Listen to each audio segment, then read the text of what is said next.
why Plum Creek Lucky enough to be able to ride through that.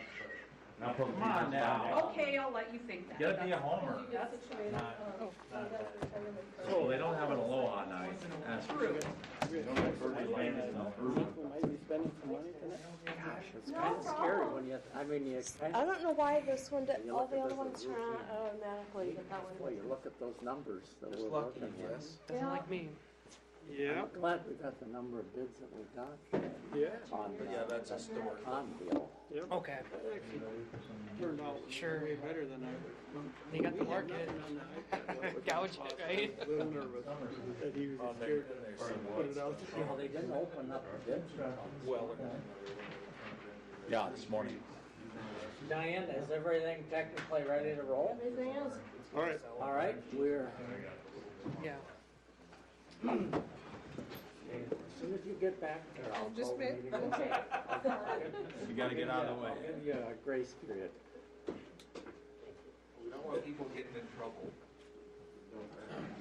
I will call the meeting to order of the Tracy City Council for March 28th, 2022.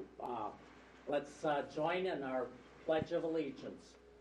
I pledge allegiance to the flag of the United States of America and to the republic for which it stands, one nation under God, indivisible, with liberty and justice for all. Thank you.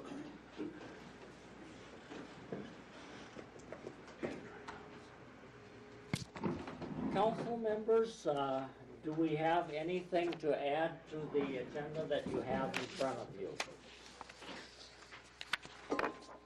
If not, I would entertain a motion to approve the agenda as printed. Motion to approve is written. Second. All in favor, say aye. Aye. Against? The agenda is passed. Do we have anyone from the public who wishes to address the council on any matter that is not on the agenda?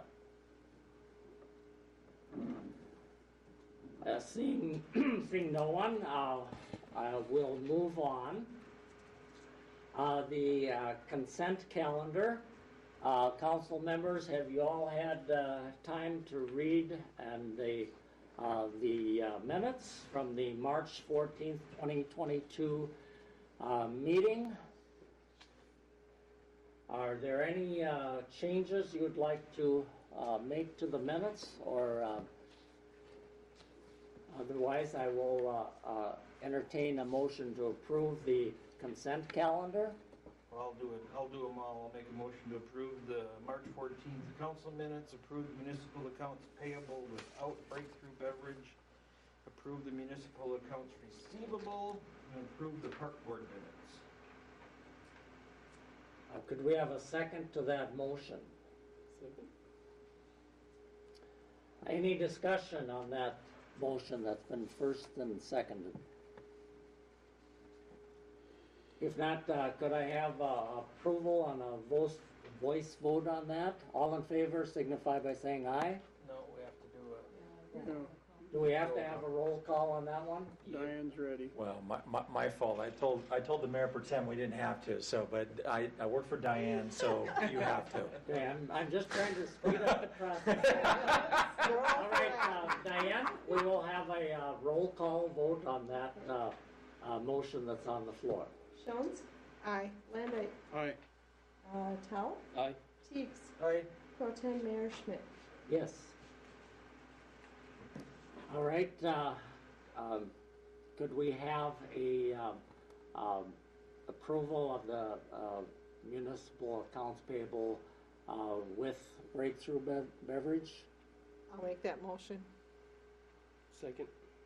Okay, could we have a roll call vote on that motion, please? Landay? Aye. Tell? Aye. Schmidt? Yes. And Jones. Sorry, I meant to say Jones. Aye. Pro Tem Mayor Schmidt? Yes. Perfect. All right, motion is passed. All right, moving down to mayor and council communications. Does anyone have anything that they would like to share pertaining to city business? If not, I will move on to staff reports. And we've got a public hearing coming up in 10 minutes, but we'll start on the department head reports. Jason, would you like to be first, please? I'll entertain any questions you have about my report. I really don't have anything to add. Keeping my fingers crossed for you for an officer or two. How's that going? Poorly. Say that again. Poorly. Oh, So there's a lot of departments in the state right now that are waiting for this next graduating class to come out. So we'll see what happens. But if they don't graduate till May and take the post test till probably June or August. So between June and August.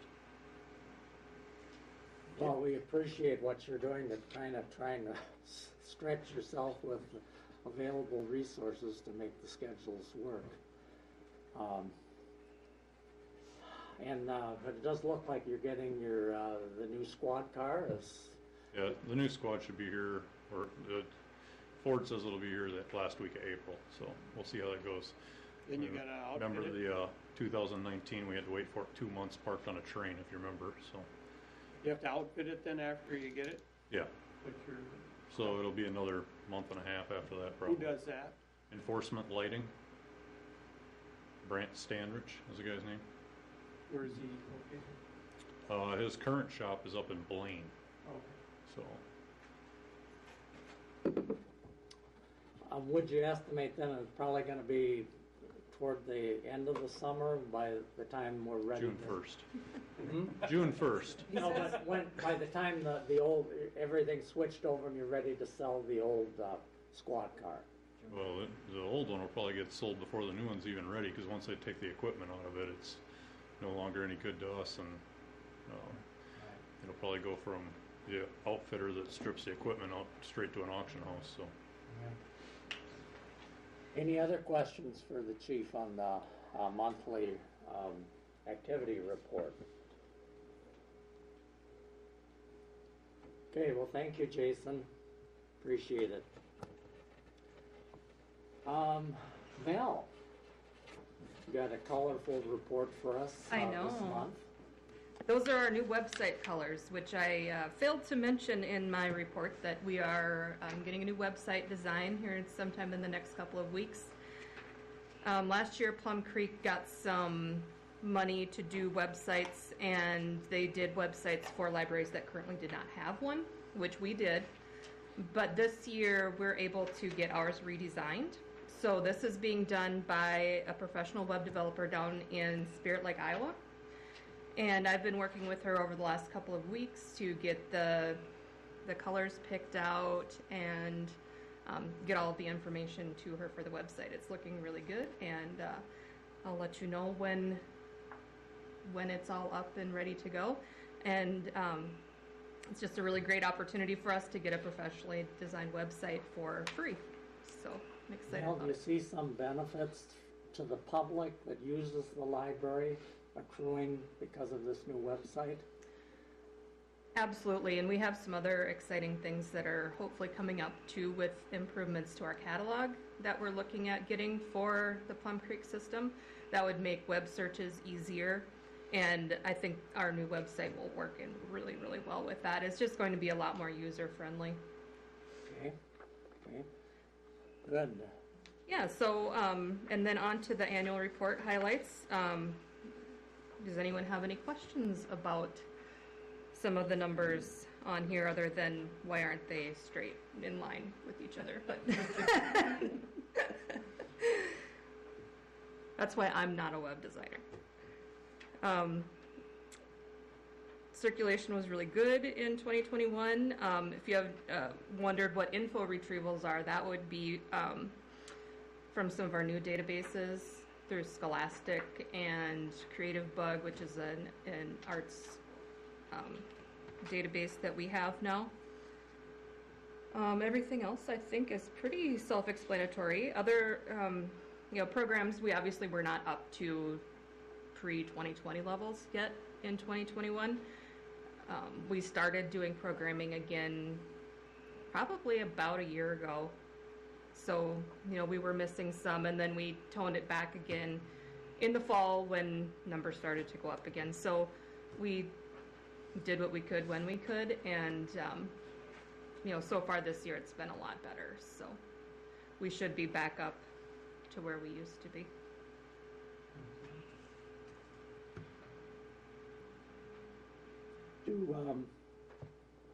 Have you seen a switch from users coming in and bringing in laptops and using your Wi-Fi as opposed to using one of your computers in the library? Has that been changing? Surprisingly, our Wi-Fi usage was down a lot in 2021, and I'm not really sure what explains that.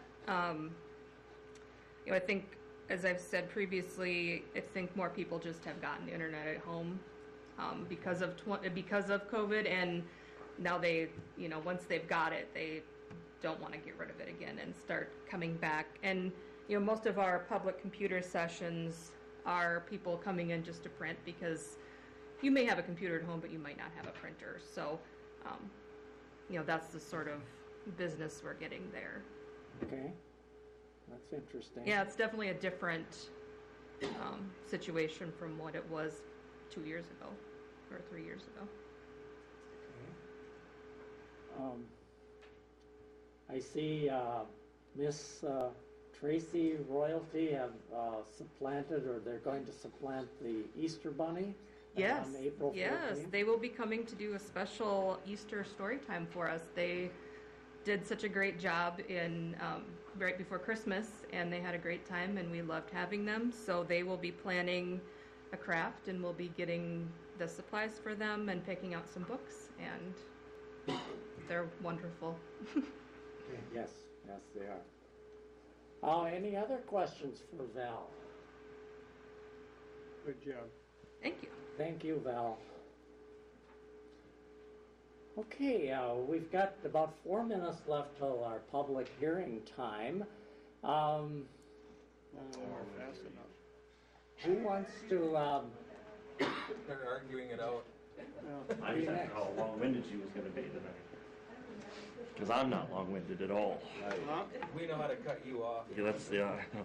A couple things that I reported on last week that I just wanted to follow up on. We got some results back from the career fair. We had, there were, again, you knew that there was 38 people that were there, 163 students that came through, and right now there's about 7 job offers that were sitting out there with those 38. So there was over 10 interviews, and that's results that I actually received back from the participants that were there. So wanted to give you that. Also, I got a couple meetings this week with not only Eric but with Minnesota Housing. We're looking at expanding some housing, but along with the housing, with the 4 twin homes on Pine Street, everything has been signed. So the 4th one, now there is no longer any twin homes available out on Pine Street. So they've all been spoken for. So now we're working with the Pipestone Development Company to start another project, and we're going to be looking for somebody to want to build one side of one, and then they will build a full one, and so then we'll get rid of another lot too that is on the back side of the current ones that are out there. So somebody will be moving into that last one, the 4th one, probably middle of May, middle to the end of May. But it's spoken for, and the paperwork is signed on everybody's behalf. So it's all. What size of twin home are you looking to sell one of? Right now, George, I'd like to see one that's about 1,500 or 1,600 square feet, about 600 square feet less than the ones that we have out there right now. Is what I'd like to see. Just some smaller ones. I feel that we got a lot of comments from people that the ones that were out there might have deterred some people because they were so big. I mean, you think 2,250 square feet, that's probably bigger than 70% of the houses in Tracy on 2 different levels or 3 levels, and this is all on 1 level. So those are large units out there. I mean, it's great if somebody wants to build one that big, but it's, but we will do that for them. You can accommodate one Can- 2,200 square feet. We in can the lot accommodate as well? anybody. They've made that where it's whenever somebody wants one and picks a design, they'll put it up, and then there'll be the next one beside it will be for sale. And so obviously, if it's a little smaller unit, the price point is going to be down a bit as well. Realizing we have Yes, realizing increased that there's been an building increase costs. in building costs that is astronomical. But yes, it would. If you drop it down 600-700 square feet, yes, it's going to go way down in price. But still, but it's the right thing to do. For some people that are looking to get out of their homes, get out of steps, it's to get into a place like this it's well worth it. I understand also the EDA is open to offers on those lots from other parties as well, or if someone wants to. They are on the market. Yep, they are on the MLS. They were listed by Murray Land Agency, so they are on the market right now. Well, that's a vast improvement on that corner, if you can think back to what that looked like just a few years ago. Yeah, and 5 years with burning houses and tape around the one house that looked like somebody was offed there. Yep, it looks nice out there. Yeah, thank you. It's good we've accomplished that. Yep. Jeff, I'm going to cut you off because we are at the time. That was all I had for tonight. So. for that. Well, thank you, Jeff. Yep, thank you. Appreciate your work. And if other council members have further questions for Jeff, we can come back to them. But at this point in time, we do have a public hearing at 6:45 p.m. And this is a public hearing just kind of bringing us up to speak and giving the public a chance to comment on our current small cities development program, which I think everyone's aware of. It's provided some funds to help people rehabilitate houses in town, and we do have Darren from the United Community Action Partnership, I hope I've stated that correctly. Darren, do you want to just kind of fill us in here about the current program? Yes. Hi, I'm Darren with United Community Action Partnership. So the small city grant, the total grant was for $500,700 and $579,600. The administration portion of that was $75,600. And this grant was just for residential, so it was an 80-20 split, so 80% grant, 20% had to come up with the homeowners. With those totals minus the administration, the grant amount was for just over $500,000 for 20-some projects is what we have right now. With that, our match portion, now that's money that came in through other sources like the Tracy City loans that you had, some of the money from UCAP and from some of the owners. So the match portion, we had $274,932 on top of, and with this. So that's a 37% match to the money. So with that, we had the Tracy City loans. We have $61,889 out in the city loan portion. What was that amount? The Tracy City loans? Yeah, the city loan. Right. There was money that you guys offered for a small, to help with people so they could come up with their portion of the 20%. What was the dollar amount? $61,889.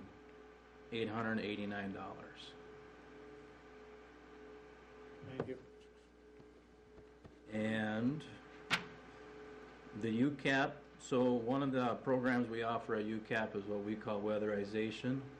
That's where we come and we put insulation in their homes, walls, attics, such things like that. And those are also an income-based program. With that, there are some of these clients, they qualified for that program. So on top of the city loan, or the city, small cities, we added more money into their home. That was a total of $38,250. Now, that portion is not an expense on their part. That's just part of that grant. So So that's just extra money for that individual. Another program we have is what the Minnesota Housing Finance Association, MHFA. It's a similar program to the small cities, except it has a little larger term to live in their home, a little more income, little more stricter income for them. They can't make as much. But anyways, we can add that to the small cities programs, and that we've invested $80,000. It's $80,416. So we brought those along with some of the other projects. And then also the owners had to come up with some money for their projects, and that's a total of $94,377. So if you add all them together, that's $274,932 that they had come up with. Do you have anything for a renter or something that needs insulation and the landlord's not doing it or not coming up with help that they need to get it done? Do you have anything for those folks? That weatherization program can help them. So Okay, that so- is for renters or owners. But there is some stipulations. They have to be qualified. They have to come visit us, sign the appropriate paperwork.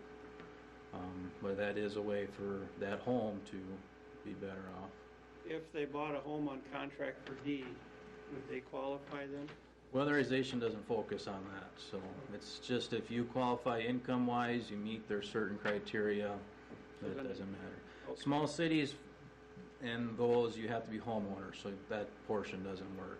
Same with that MHFA, you have to be the homeowner, so those programs don't work for that. But it would for the insulating and, is Just that insulating. windows too then? Nope, just window, or pertaining insulation. to insulating your home, making it better that way. Which, we can solve a lot of issues in a home with some better insulation. Yeah. So just moving on, so as of right now, we have 14 completed out of the 2021 that was our goal for the program.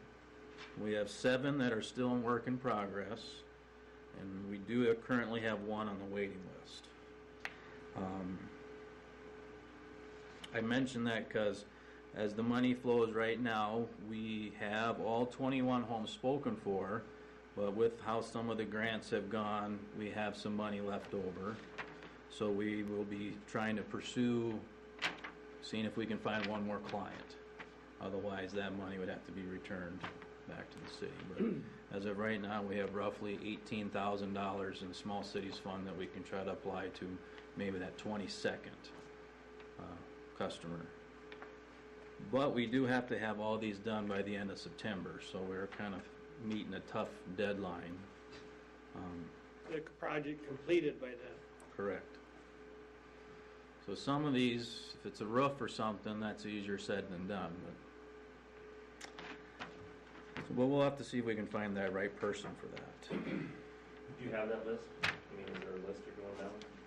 I have one person that was on the list that when we had all these applicants go out, and I have reached out to that individual, I have not got a response back. So outside of that, we haven't pursued another list yet. We haven't. Help getting hold of them, let me know. All right. Let's see. So yeah, we're on task to finish our projects, or get all the 2022 projects. I mentioned the grant ends, and then just some things that we were on track to we were very far ahead on this project, but then we've had, unfortunately with COVID, we had some major delays. Some homeowners chose not to let us progress on their homes for a while because of safety reasons, and material shortages and price increases have been definitely hurting the projects. So it's just been prolonging them a lot longer than what we've been wanting, but we're going to still hit our deadline. All right, any other questions? Council? I've got a couple, Darren. Yes. That's 61,900 some Yep. figure you said city loans. Correct, yeah. Now, did that money come from that fund where people have repaid earlier loans through the years? That I would be, Correct? I would believe so. I more or less have I can been, answer that question. Yes, it came from the CDBG fund. That's correct. And so we have a certain amount of money that's sitting in that fund right now, and then of course it gets replenished with money coming on. But yes, that's exactly where that money came from. So it's not taxpayer. It's not taxpayer money. It's essentially money that it has become essentially a revolving loan fund for community development projects like this. Yeah. So it didn't come from any of the general tax dollars. Right. It came from the repayment of previous loans that we have sent out. Okay, and that brings me to my next question.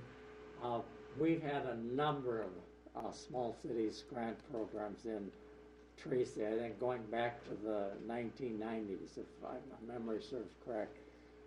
Do you know off the top of your head how many small cities programs we've had in Tracy?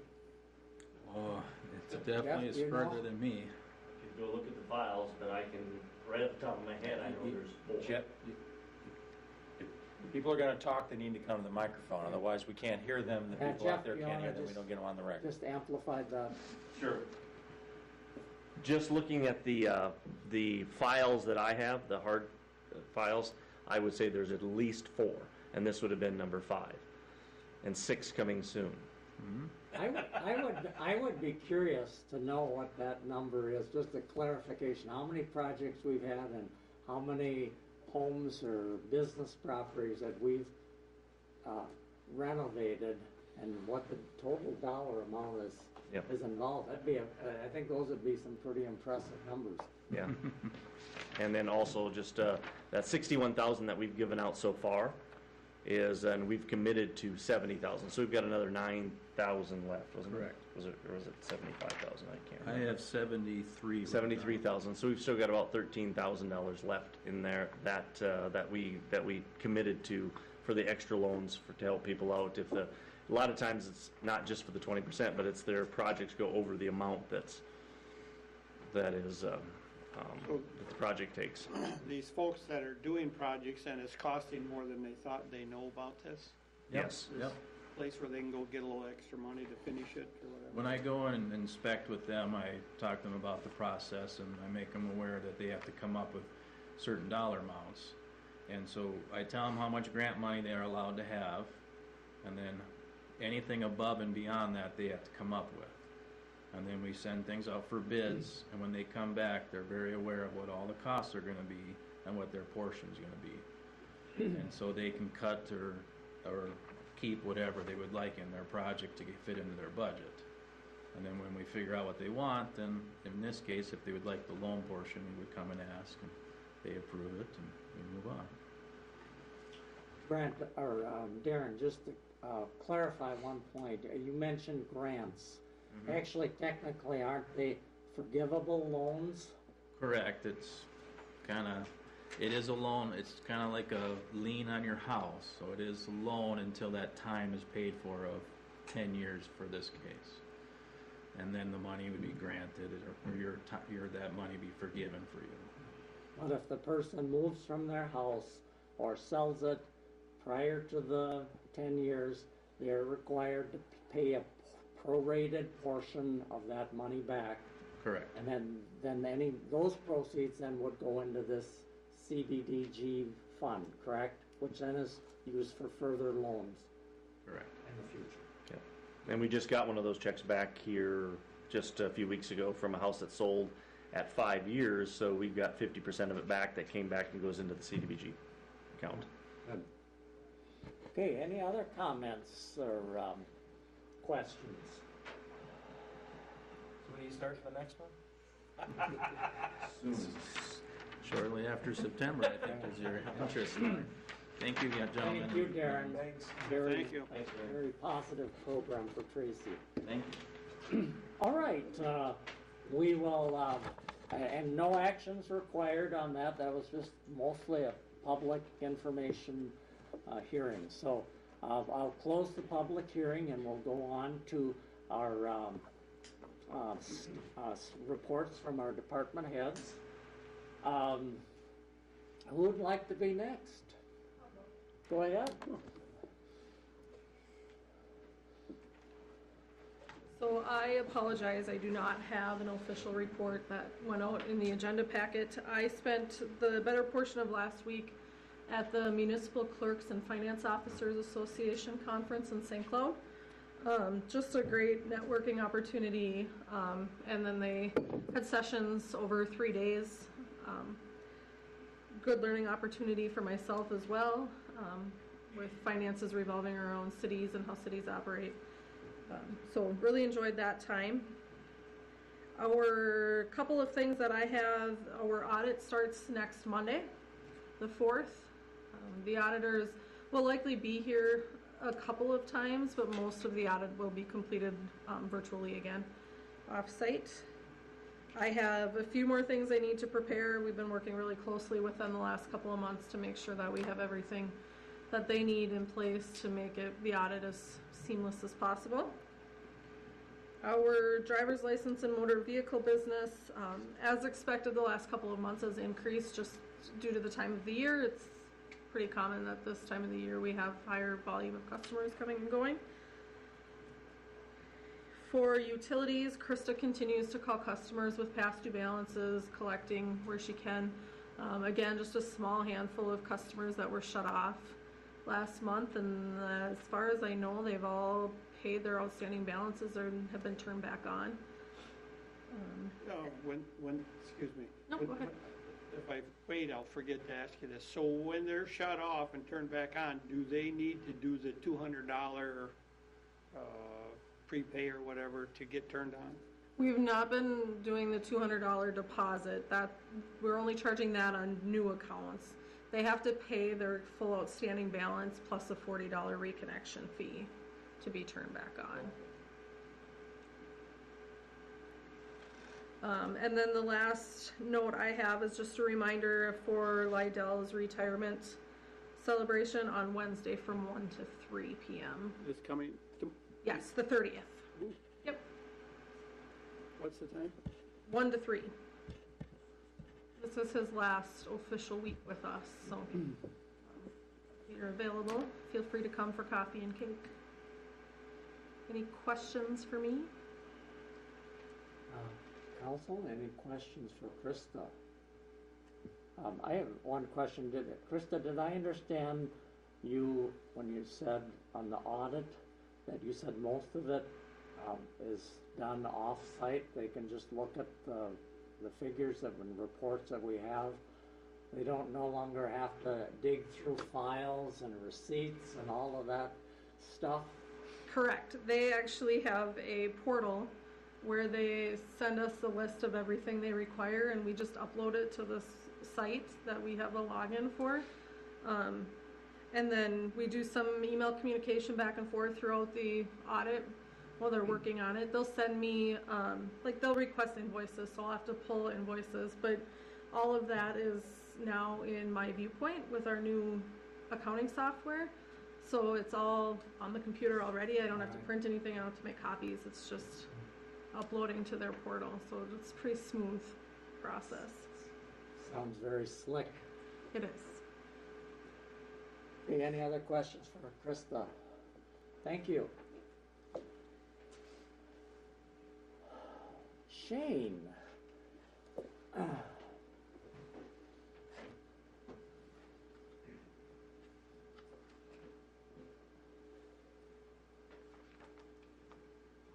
So just I guess a couple highlights. We do have a operator starting Monday next week, so that's a good thing to have with the construction season coming underway here soon.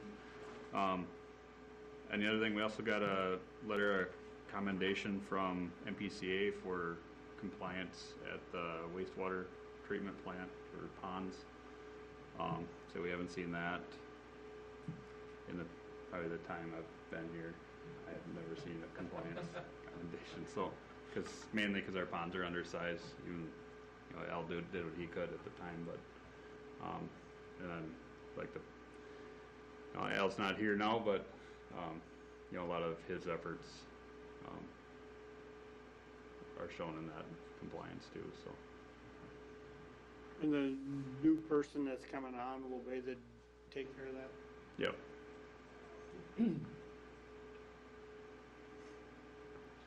Questions? Any from the questions for me? Mayor, council? Yes? I just want to, I can't overstate how important this commendation from the PCA is. Like Shane said, we've never received it before. And what it means is that we have a completely clean wastewater system, which is frankly kind of phenomenal. It speaks to the investment that you as a council made. It speaks to, you know, the citizens ultimately are paying for it through their water and sewer rates, but I mean, this is a really big deal. And it speaks to the work that Shane and his group have put into this. It really should be commended. And Shane understated it because that's what he does, but I don't think it should be understated at all. It's a big award. And did you bring it with you? I did not. Oh, come on, man!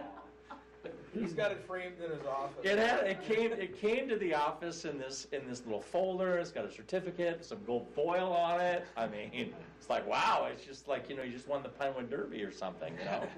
But it's a big deal. Yeah, hopefully we get one every year now with our ponds the way they are. We haven't had any capacity issues, especially last year. We actually needed a little more water, but you know, on an average year, I think it's going to work well for us. So what do you do then when you don't have enough water? you Just don't have enough water. you don't discharge. So like last fall, we discharged for like, I think it was only a week. You know, normally we discharge for a month and a half, but we didn't want to get rid of water. If you get rid of too much water, then you worry about freezing the liner, the clay liner on it in the wintertime. So, but Well, I'd like to just second what Eric just said. When you think back, it's not a few years ago when we had to have sewer bypasses and send raw sewage more or less over the ground on the creeks during high flow periods, leaking ponds, and a moratorium from the MPCA against new sewer hookups. I mean, it's been very costly what we've done, but I think the city's come a long, long way in what we've accomplished with the new ponds and that we're doing things the right way, and we have come a long way, and so thank you, Shane, for all your work, and thank you, taxpayers. I know it's you're paying more on your utility bills, but you know it's something that had to be done, and it's good where we're at. So thanks, Shane. What's the life expectancy of these ponds? 40 to 50 years before you have to do, you know, usually need dredging but as far as, you know, unless the city really grows, I think the footprint is fine. You could probably do just a rehab of, you know, you can do one pond and then just use one side of it, you know, and get by until it's dredged out and rechecked, and then you could do the other one, you know, after that. So it won't be as big as a project as this was, where, you know, we're grossly undersized and, you know, have to, you know, acquire the land for the new ponds and decommissioning and all that. So that's going to help. At least we have the site and for future. So Shane, I do have one other question for you. A few days ago, the Star Tribune had a story about in Minneapolis and St. Paul, one of those two cities. They have tests that showed in their sewage treatment plants the level of COVID. I don't know if it's antibodies or anyway, they could tell from the tests what their infection rates were of COVID. Do we have that capability here in Tracy? it'd be a testing thing. I don't know how you test for that. I'm guessing they probably did it in their mechanical plant where they're doing daily it's continuous Okay. testing, compared to us. So we do quarterly influent, and then really we only test for, twice a year for groundwater contaminants in the tile, and then the only other time we test is when we're discharging into the receiving stream. So Okay, just curious. Yep. Okay, thank you. Any other questions from the council? Okay, thanks, Shane. I know you're probably gonna be up for a couple agenda items later on. Yep. So, thank you. That You bet. should take care of that. Eric, do you wanna give us your general, city administrator's report? Your report is in the packet. I do want to highlight one thing, just partially for the public as well. But last summer we did we added a bunch of community activities. A couple of movies in the park. We did the Aloha Night event at the Aquatic Center, and there seemed to be a pretty positive community response to those overall. And so our feeling this summer is that we really like the idea of having events like that, bringing people to town. I think the paper wrote about last week about how this wrestling tournament, how many people that brought into town, and I've heard anecdotally from other people. The Plaid Moose, I know business was up. I heard somebody told me that Dale said that he'd sold a lot of stuff at Midwest Supply. They didn't expect when you bring people to town like that, it helps the local merchants too. And so we do have a plan to continue to do those things this summer. And so you'll see the movies in the park, one in June and one in July. You will see the Aloha Night event in July, and that one's going to be even more exciting this year because we think we're going to get, through a partnership, a pretty neat raffle item.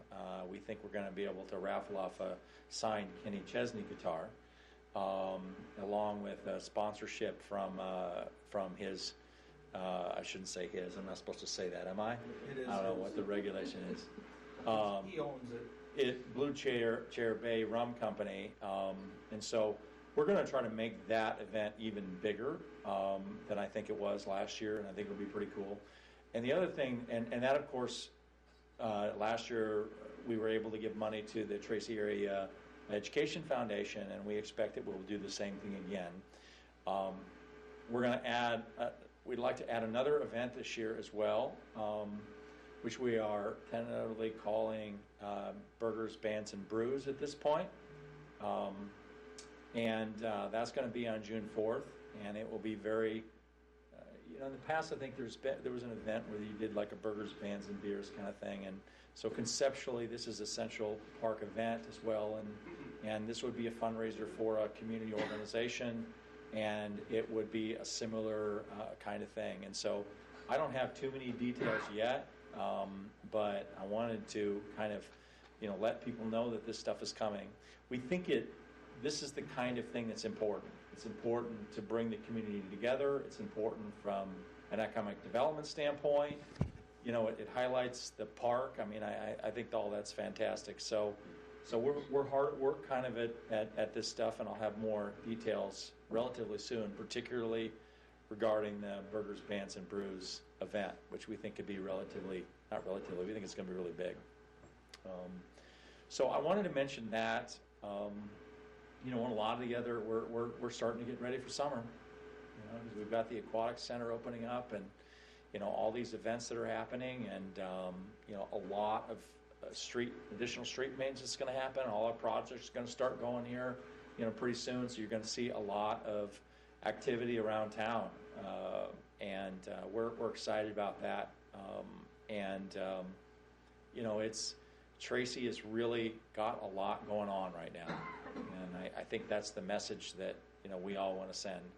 So ultimately, that's my report. Unless you have any specific questions about anything that's happening or any project that I have on the list that we already that we're talking about.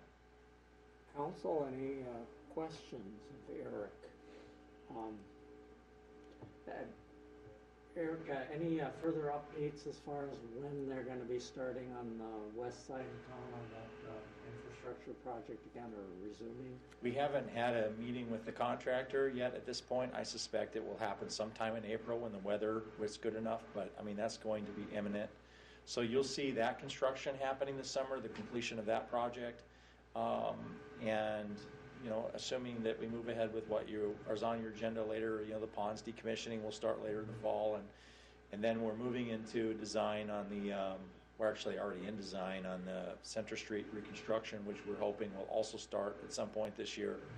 And so, yeah, I mean, there's going to be a fair amount of construction happening around town. Yeah, you betcha. Work out at the airport. Yeah, we're completing the AWAS project, which is the automated weather system that's out there. Will be completed in the spring. We finished, we've still got the runway rehab project that's also going to be completed next year out there. We completed the driveway out there. You might have noticed that now we have an asphalt driveway out there in the parking lot. It's not dirt anymore, so that's kind of a nice improvement for the airport as well. And at some point, probably with the budget discussion, we're going to have to talk about the hangars at the airport. It's a tough one. It's a real tough one. But there's, and we have a couple of grants, you know, out there that are really going. I mean, we'll have the kind of historical review of this building happening this summer too. We're going to have the kickoff meeting for that with the consultant here pretty soon. You know, there's a lot going on. There's no doubt about that. It's pretty exciting. So. And I know it's still early, but are we looking at early June again for opening up the pool like we did last year? Probably June 3rd or 4th. Yeah, just like we did last year. You know, that's one of the reasons why we're kind of targeting this this Burgers, Bands, and Brews event on 4th on that Saturday night, and also looking at pairing maybe a movie in the park the night before. Is this whole idea, like last year, you know, kind of the unofficial kickoff to summer where we had the Prairie Women's Expo and the movie in the park and everything else, the pool opened on the same day. I mean, I love the idea of thinking about that first weekend in June as like the kickoff to summer in the city of Tracy. And I got to credit Pear for that because I think he's the first one that said it. But so our thought is we kind of hope we can have like a 98-degree day like we did last year. I mean, I know that was really hot, but it was a great day to open the pool. So let's all pray for hot weather on that day. Okay. Well, go ahead. When you said the kickoff on the 4th or whatever, would that be at that park there by the pool? No, we would do that at Central Park. So the band shell would be the location where we would have the bands, and we're looking at bringing in 3 different ones. We've got commitments from 2. I don't want to announce that yet because the whole slate isn't full, but local people would recognize, and so it's. I'd love to bring in somebody like Kenny Chesney. I just don't think they're going to play here, but maybe someday. I think they'll go anywhere as long as you pay them. I just don't think you all can afford it. But You didn't say we pay for it. There's a difference. Like I said, we're probably not going to get somebody huge, but you know, these will be local bands that people will recognize, and so. Thinking about that is the weekend is the kickoff to summer, you know, ultimately. And at the same time, these are events that are going to support local community charities, right? So this isn't just about having fun. This is also about helping to support the community. So that's what these events, you know, in part are all about. So bring people to town, all that. It's good stuff. Okay. Thank you, Eric. We will move down then to item number 8C, review of the snow plowing policy that the City Council was passed in the fall of 2020. And there was some discussion about from our last kind of slushy, unusual snowfall a couple of weeks ago. So Eric, I'm going to turn it back over to you for discussion. I'm going to set it up just a little bit, and then Shane's going to come up and talk too. But ultimately, there were some questions, about what happened last week, with the snow, and the short answer is that we didn't plow last week, and when we don't plow, that means we don't do anything else associated with snow removal, like sidewalks downtown and things like that. That's per your policy. That was adopted about 1.5 years ago. I'm going to let Shane kind of elaborate on that a little bit. But one more thing that I'm going to add about that is that one of the reasons why we have these kinds of policies in the first place is because every time we do a snow, it costs $4,000 to $6,000, and it's going to depend on the size of the snow and all of that kind of stuff. But ultimately, that's what the equipment cost is, and so we don't chase every small snow that comes through, what that threshold is, that's a matter of policy, but I think it's important for folks to know that we're trying to balance the need to obviously remove snow with the cost of that. And so I'm going to have Shane kind of walk through, generally on the policy, as well as, maybe some specifics about what happened next week. And I know we probably also want to have a discussion about downtown as well, and what the service level is on those sidewalks too. So go ahead, Shane. So as far as the service level on the sidewalks go, we don't move sidewalks unless we're moving snow in the street. So last week, we didn't have 2 inches in the road. The driving lanes were blacktop. By the end of, I don't know if it was Wednesday, I think, last week when it snowed. It started as rain. The temp was about 33 degrees, so it was kind of melting as it was snowing. In the grass areas, you might have got over 2. I didn't see anything over 3. Everything was less than 3. So, by the end of the day, there wasn't hardly any snow, and it stayed 34 over the next night. So the next day, there's only maybe an inch left in the parking lanes. The only part, like downtown, where people push out their sidewalks, there's a bit in the parking lanes, but I'd say based on the policy, snowfall less than an inch. The plan varies depending on temperature and time of year. In this case, that would apply. It's possible only major streets are plowed with ice control. If there's nuisance buildup, we didn't have buildup, it was all melting. So the pavement was warm enough in that situation, so it didn't really justify, sending out the entire fleet to move snow. Just for your information, if you're looking at like a 3-inch or less snowfall, it's $4,000 to $4,500 per time. For the fleet to move with labor, equipment, fuel, cutting edges, on average. You start getting to 6-inch, and you're looking at, a couple grand more than that, and it just keeps going up from there. So, in a situation like this where it was kind of melting on its own, really wasn't affecting traffic much, except where they scooped into the parking lanes. But, that's why we didn't do any snow removal in last week's. And there's probably going to be something similar this week, but I don't know yet. They're talking 1 to 3. Temp again supposed to be 35 degrees, but when the snow falls, I don't know. I don't think they know. But, it could be the same situation. But so I guess that's what I have. Well, I got several phone calls, I guess, on two different things. One, I understand where you don't need to go out and do all the streets, but I think, and the people that call me think the same, I guess, the downtown needs to be done, because the businesses push it out to where the cars park, and then where there's no business, then there's nothing done. So the people that try to park by the curb, they can't get over the snow to get to the business, so they go up further where the snow didn't go into the curb. But then the sidewalk isn't plowed, so then they're slipping and sliding, and the people that have talked to me were people with walkers and such, that they don't get along good with that stuff. So can we change our policy so that we get the snow off the sidewalk downtown? Because I think those businesses are paying for it, if I understand it right. Yep, they pay hourly. Get that so- off and then get that away from the curb so people can use our downtown without fear of breaking a leg. I mean, can we get a different mindset on how to do that? Councilmember, you can. It's your adopted policy by resolution. So you as a city council can change it if you wish. Absolutely, we can. If you would like us to provide a different level of service downtown where we took care of the sidewalks, regardless of how much snow there was on the streets, even if we don't plow, we could certainly do that.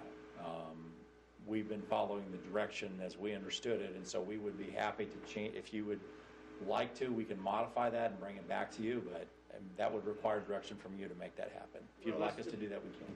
If nothing else, let's just discuss it, I guess. Yeah, that's why it's on the agenda, so you can discuss it. And my other topic was Orchard Lane.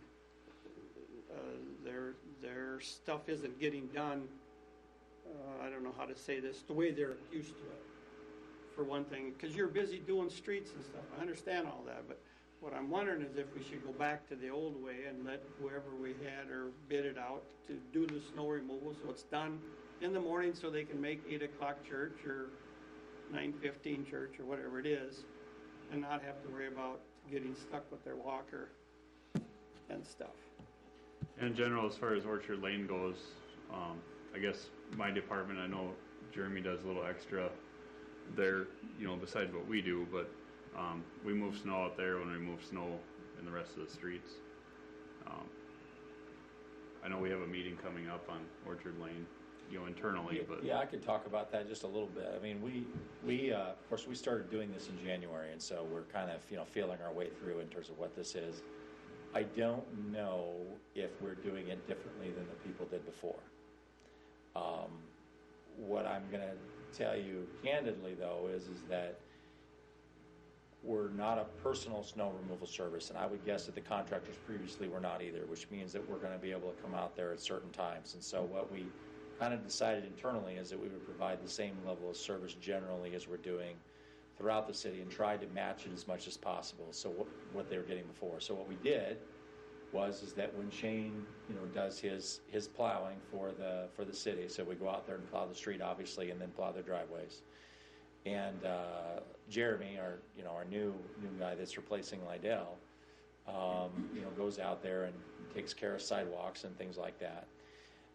My understanding is that they would salt before, and we have been salting as well. We've been responding a couple of times already where, I had Jeremy go out there and knock some ice off and some things like that if we had some special cases. Earlier this week with this particular snow, I had Jeff call me and said that there'd be some people that called in, and so I actually went out there and took a video, which I have on my phone if you'd like to see it, if you would like. But ultimately what it shows is that all the sidewalks were clear and that 6 of the 8 driveways were clear of snow. And then there were 2 driveways that had, they were partially covered and had an inch of snow out there. And so we don't want to set the expectation that it's going to be perfect with no snow ever out there. But ultimately we're trying to figure out what that service level is. So I would ask that, we're going to look at it. We have a meeting actually next week on April 5th, amongst all of us to talk about what that is going to look like. But I can't say for sure that we're doing it any differently than what they've received previously. That's my belief.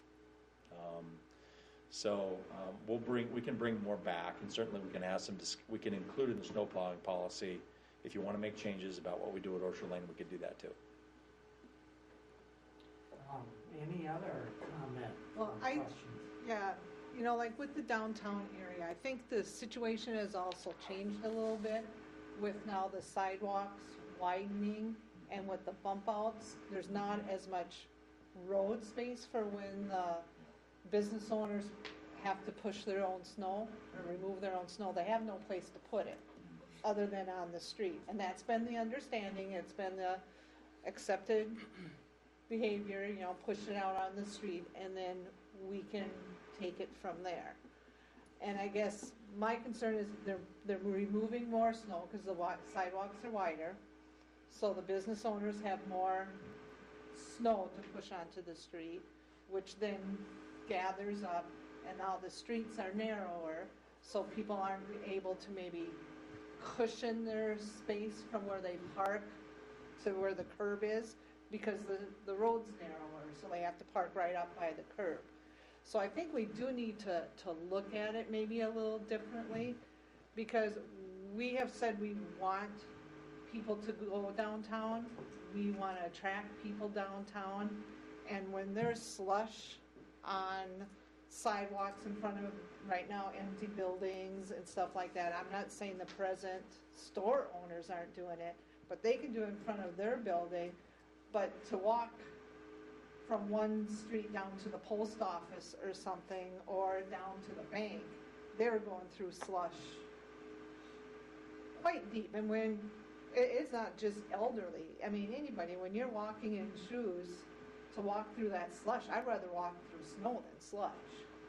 And so I think we do need to look at what our policy is going to be, so that your crew knows what's kind of expected. And I'm not saying we have to, when we have the slush like this, but I didn't hear the complaints of the roads.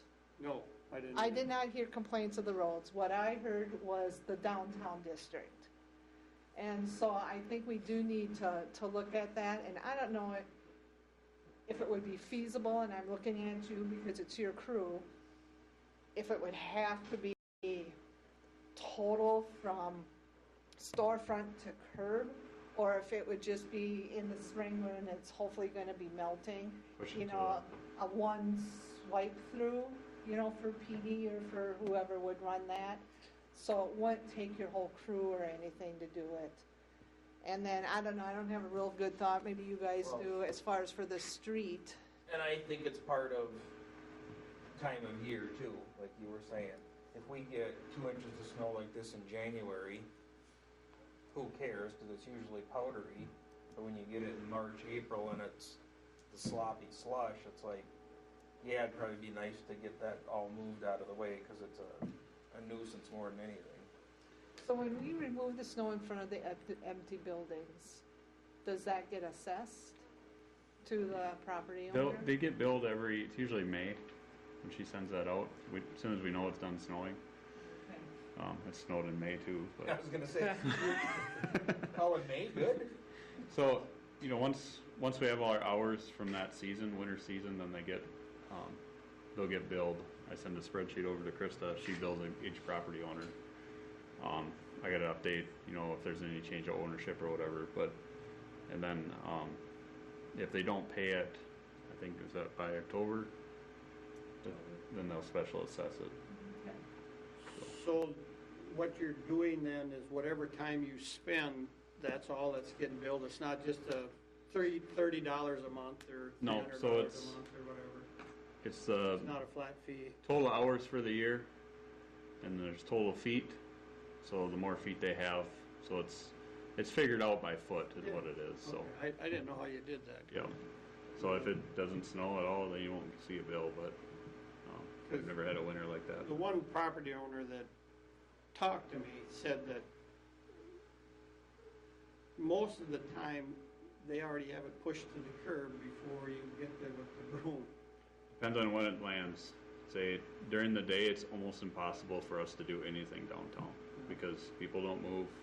There's always cars parked in our way, and the risk of hitting something or someone is just it's a lot higher. So we'd rather move snow at 2 in the morning when there's nobody around, no vehicles are parked down there. We can go in and do our thing and be done. By daylight, then the sidewalks are already cleared?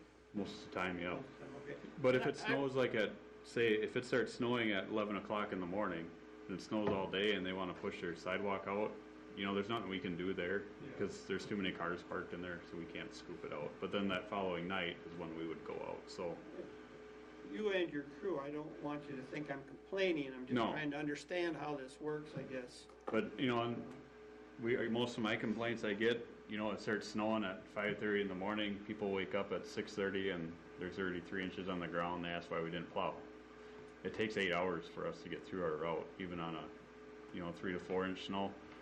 Anything above that, I mean, I worked 18 to 21 hours in one day and not got it done. So, you know, say each storm is different and the timing throws everything off. So You know, you there's so can't- many variables, Mhm. you Yeah. can't make it black and white. Yeah. And Well, then- like you said, the time of the day that it snows, Yep. And it's a big difference. And, you know, this stuff here, you know, we couldn't run this through a snow blower. So then, you know, we're bucketing. When you bucket, then you start hitting manholes, valve boxes, curbs, gutters. You know, the damage in the spring when the frost is coming out, everything's moving. You know, what you didn't hit all winter, you'll hit now. You know, so it's, you know, none of the stuff you have to fix in the spring. So it's, So with the slush that was here this last week, I mean, we know that's when a lot of us heard, you Yeah. know, some concerns and everything.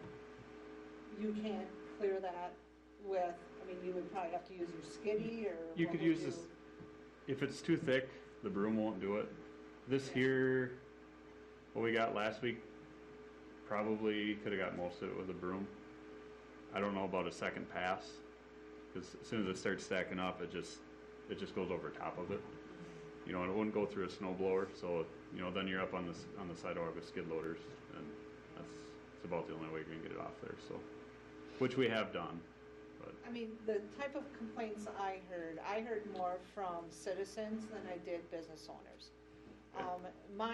The citizens, I think, would have been content with one sweep down the center or whatever of the sidewalk, just so they felt that they could walk from one business to another. Now, nothing's gonna be perfect, because the next person will say, well, I would have liked it cleaned all the way to the curb, so I didn't have to walk through it to get to the path. But, you know, we're not gonna make everybody happy, but I'm just trying to think of what we could do, because we are trying to get people downtown. And, you know, when people would drive downtown and see those sidewalks this last week, I don't think it would have been very attractive. Now, I can tell you it wasn't very attractive, because I drove downtown. I mean, when I hear complaints, I go look. and, I did So, too. you know, as far as the policy, what Eric and I talked about this a few weeks ago too. This is for mainly roads. It doesn't gear towards sidewalks. That's just a practice. There's an old document from like it was like 76 or 1978, you know, that had some fees. That's the only document I've ever found as far as anything to be done, and that's just telling that the city's going to push this out. And it was actually from the chamber. It wasn't really anything that council adopted, so it really doesn't apply, you know, to us really. It's a chamber thing, but things worked different back then than they do now. But so him and I talked about taking kind of what we're doing, and we'll include anything you guys have tonight as far as your wishes, and including the sidewalk portion into this as an amendment is kind of what we discussed. But you know, right now, you know, we probably only have one or two left, hopefully. this week. Yeah, so Hopefully this week. I'm a little short-staffed right now, so I haven't got to, you know, because we want to put in like, you know, here's the routes, you know, so we have all that information in there, so people know, the council knows, you know, what we're doing and when. And So did you check with other towns, or could you check with other I towns did. what they do with their business district sidewalks? yep. That could give us a little sample of. I talked to maybe- Granite Falls, and I talked to Marshall. They kind of have a similar downtown. Marshall's a little bigger than ours, but in Marshall, the business owners they said they're kind of, they know when they have to push their stuff out, but the city doesn't do any sidewalk snow removal there. They just clean it up in the parking lane the following day. Granite Falls, they do all their snow removal on their sidewalks, and they don't build their downtown properties. I don't know if they have if they assess them different. I don't know that portion of it. Neither did the Do maintenance. they have guidelines as to when they do it? Not really. Just That's they've what I'm always looking done for, it. some guidelines. Yeah.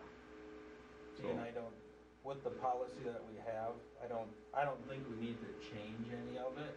I just think we need to make it at your guys's and maybe Jason's discretion. If you guys are driving through and it's sloppy out there, it's like, yeah, we need to run the brush through. I mean, maybe the next night, you know, depending on the temperature, again, we maybe need to get the skid loader down and just clean all the edges off and call it good, but I don't think we need to change policy, because I think it covered, like I said, snow in January is a lot different than the snow in March.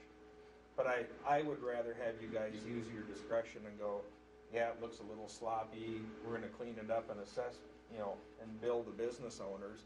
But in the long run, I think they'd be more appreciative of that than having a pile of snow in front of their place.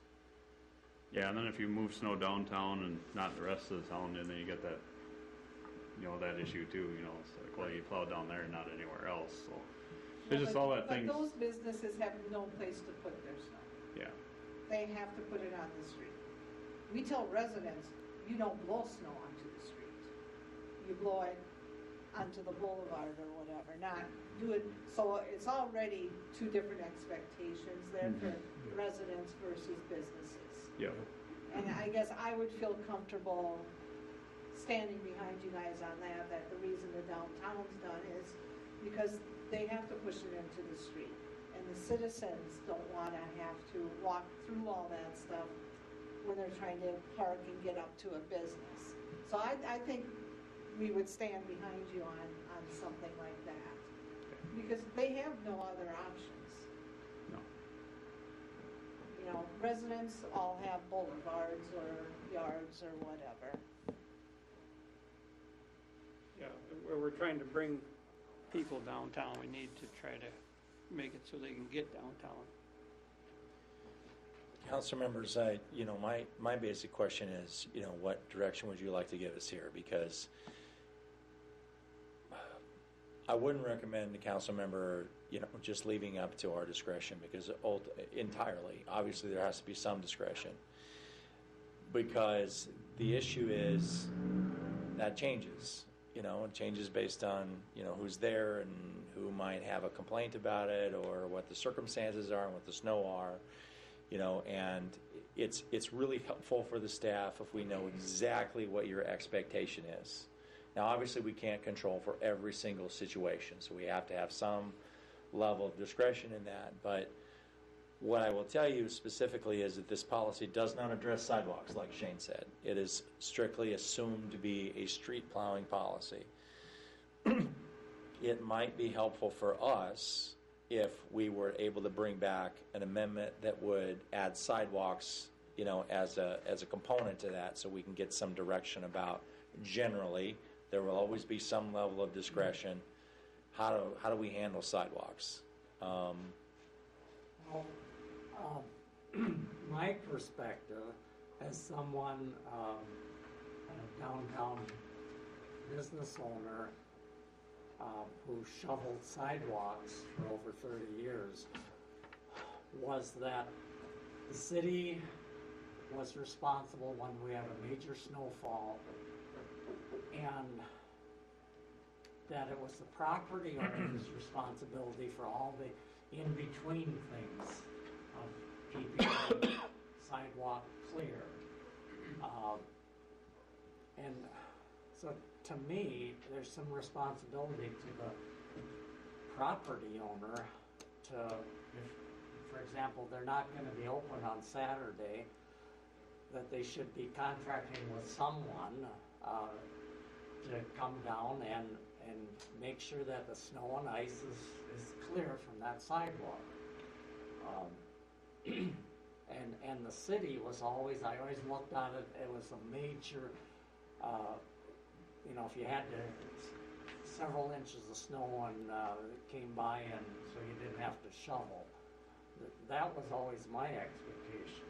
Now, Jerry, you point out that things have changed a little bit on 3rd Street, that they have more sidewalk to keep clear and put into the gutter. So, And then what about the businesses where there's no one there? That stretch don't get done. but aren't you, isn't the property owner responsible to make sure that if they're not gonna be there on Saturday, aren't they the ones that are responsible to make sure that they've hired someone or to make sure that that sidewalk is clear? For instance, the Anderson building. for instance. And then I'll throw another one out, the old Super Value building. Now, how do you handle those places? Or even the old Asian market next to the post office. There's an owner there, but that side wasn't done either. We had the hair place, Larry's place, I don't know what the name of it is, but that was done, then it wasn't done, and the post office was done. So if you got your hair cut and had to go to the post office to buy stamps, you had issues. So how do we cure those little problems? I'm looking for help here. This is the challenge, right? And this is why we're suggesting, there's several different ways to look at this. It's like, Marshall basically says it's on them, to do it. And maybe that doesn't work for some of those situations.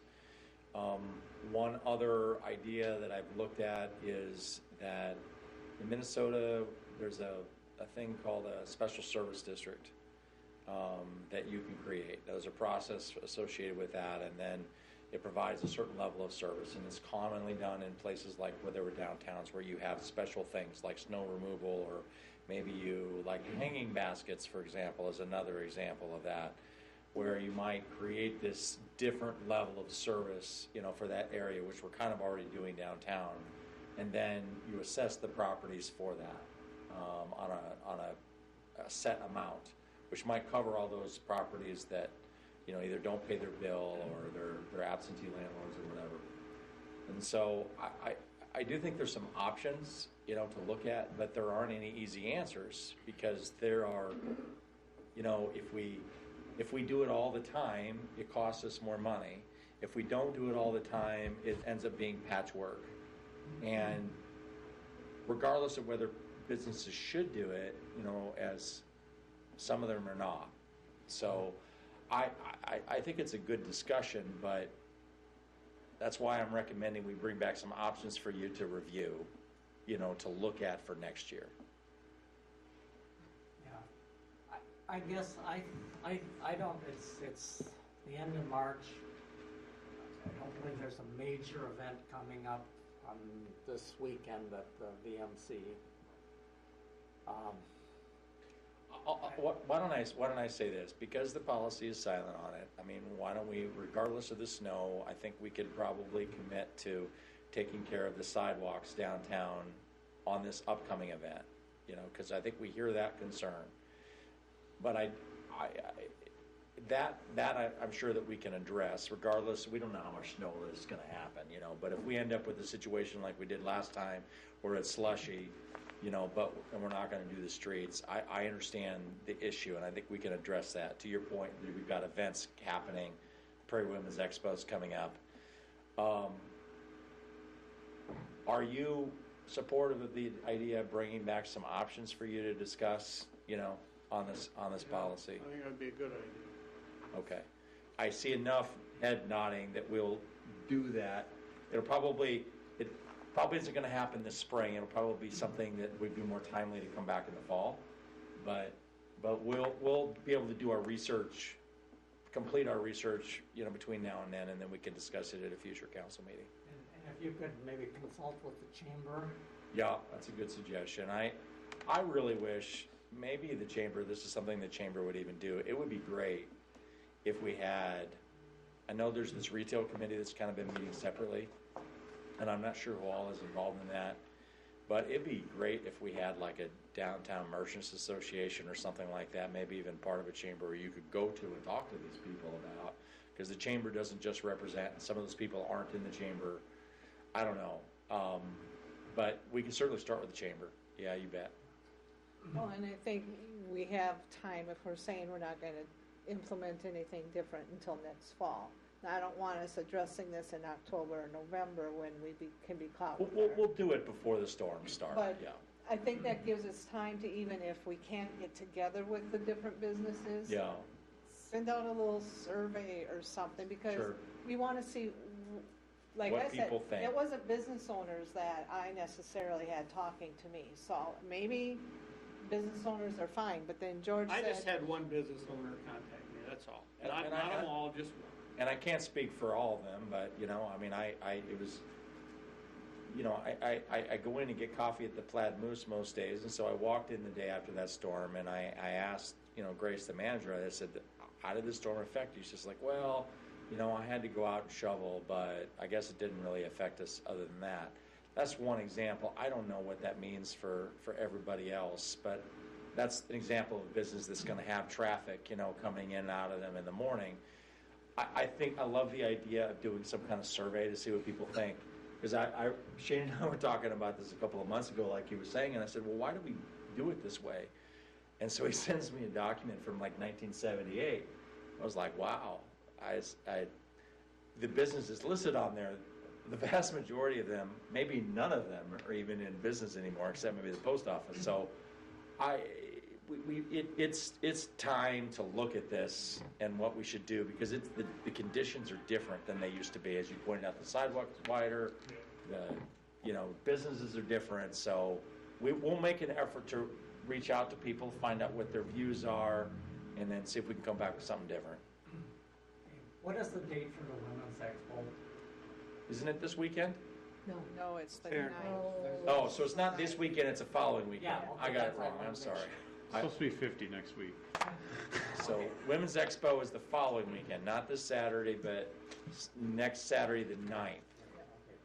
We could possibly, Tuesday night, Wednesday, have this slush issue again. Yeah, and we'll take care of the sidewalks, I commit to that, because I hear that concern. We'll take care of the sidewalks regardless of what we do on the street. My question is, I'm sitting here listening to this, you said a certain pound of snow, the broom don't work. Should we have a one-way blade we could put on something and just move it the 4 feet or 5 feet like Jerry suggested? But then you still got the issues, how do they get from their car onto the sidewalk if that pile of snow is there? So, I mean, I don't know the answers, I'm just I don't know trying what's to- available for that. It's a 2003, so. What's that? I said the mower's a 2003, so I don't know what's all Well, I guess. compatible, I guess, if they have a one-way. I know there's some machines that have a one-way blade, but I say that's something we could look at too. You could put a rubber tire blade in front of the skid loader and go a long ways before it gets full. Yeah, the biggest thing at the downtown sidewalks of the skid steer is the curb stops always work their way up. Because we That's usually. where that rubber tire pusher. So then you got breaking the tops off them, and you got to deal with that. But it's what Yeah. it is. Okay. Okay, council members, is everyone in agreement with the consensus we've been talking about as far as staff's action? Yep. Okay. I saw everybody nodding their head yes, and so I'm gonna assume that body language means yes. Okay. Okay, very good. Thank you, Eric, for that. You're welcome, and I want to say I appreciate this process. I think this is a really good discussion because, and I really appreciated that, there were some folks that were concerned about it. Council members came to us and said, hey, maybe we should talk about this, and then we can have a discussion and then, move forward with something new. I mean, I think that's a very productive process. Thank you. I think we can all agree that there are gray areas with snow removal. Yeah. And we really want, the city wants to serve its citizens. Yeah. But I hope the public can see the conundrum that we face. Yep. And so, thank you for all who, the discussion, and thanks to the citizens who called in and with their concerns. We will move on to our new business, and the first item is a matter of some significant importance.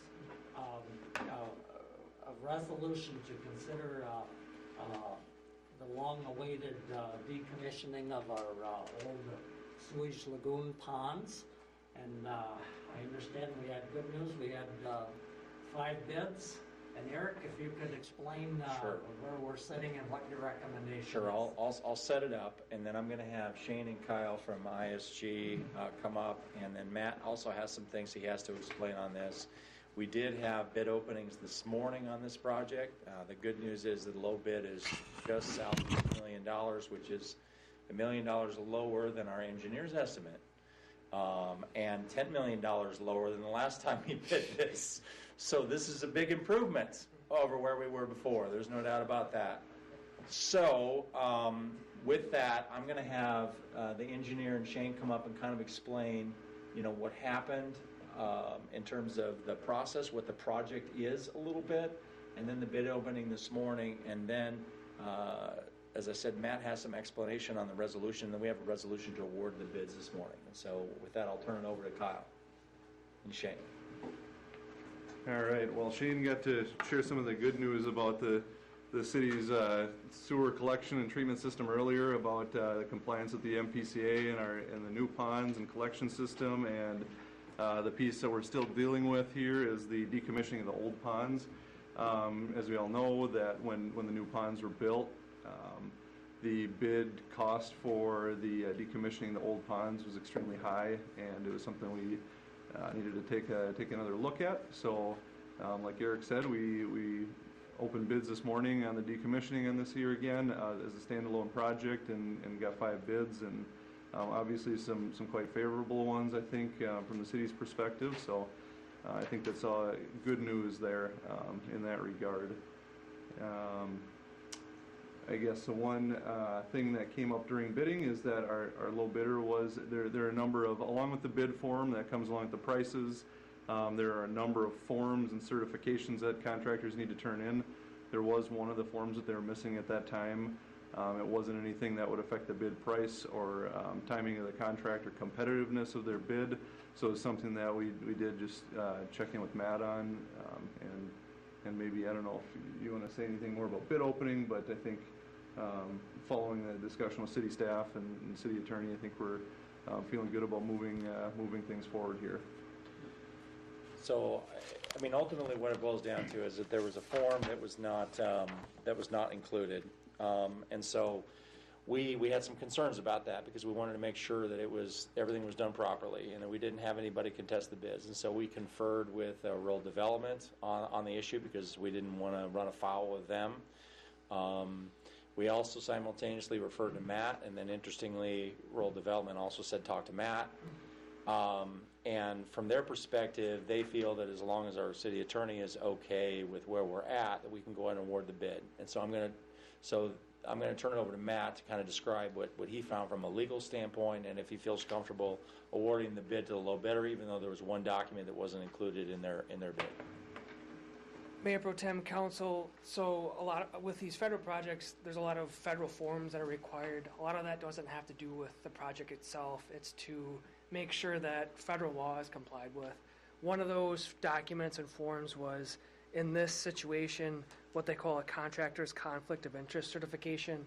That's just certifying they don't have any conflict of interest with any parties that would create a conflict of interest with them doing this work for the city. That was the form that was not timely submitted at 10 a.m. However, they did subsequently submit that at 10:36 a.m. So they did comply and complete that component. It was just 36 minutes late. The form itself didn't change the price, time, or scope of the work, so it had nothing to do to affect their bid amount.